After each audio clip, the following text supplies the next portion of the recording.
Hey guys, again it's 1st of October. A lot of guys getting ready to winterize their boat. I just got another quick tip on the units that I have in my boat.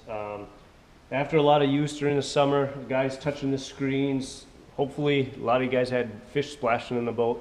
A lot of my units, like along with everybody else, you get these hard water spots. And I have learned over the years that if you don't get these off at the end of every year or during the summer a couple times a year, the next spring, the longer those spots are under, the harder they are to get off. What I usually do, I may be a little different than some guys. I spend a lot of time washing my boat, taking care of it.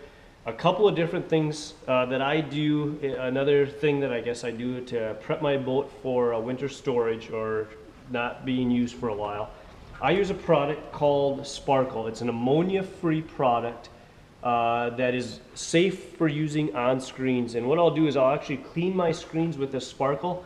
I also go around and I will clean the transducer, my Minn-Kota Trova, and then all my transducers on the back of my boat, I will also clean those, making sure I get all of the grime off of it, all the hard water spots. Anything like that, any kind of buildup over time will affect or can affect the readings that you're getting. And again, we rely on these units, we rely on these pieces of equipment to get us around the lake and put more fish in our boat. And just these little quick tips that take just a few extra minutes in the fall can save a lot of time. Here's what I do is, on this unit, I've got one of my units off my dash, and the best way to do this really is I take a couple paper towels, I lay it on top of my unit, and then what I do is I actually spray my paper towel that sits on the top of my screen, and I usually soak it up pretty good. A few squirts like that, and then what I usually do is I take my fingers and I press the outside of the screen so that the inside is very saturated around all edges of the screen. And I usually push pretty good, and I push around so it's all saturated.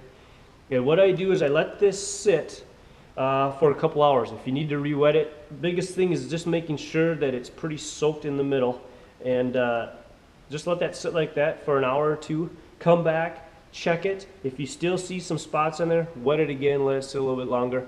I've let it actually sit on there for, one day I forgot, it actually sat on there for 3 to 4 hours, no big deal. It will dry.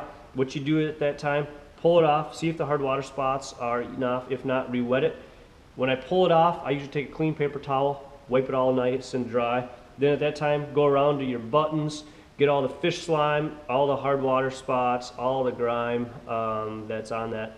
That will ensure that when these units are put away for the winter, they'll be nice and clean for next spring. Again, when those things sit on there, those hard water spots, again, if they sit all winter, a lot tougher to get off the next spring. But this product called Sparkle, it's an ammonia-free glass cleaner, doesn't leave any streaks, does a very good job on washing transducers and screens of these units.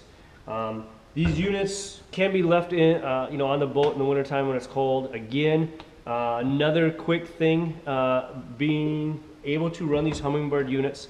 I actually take mine off.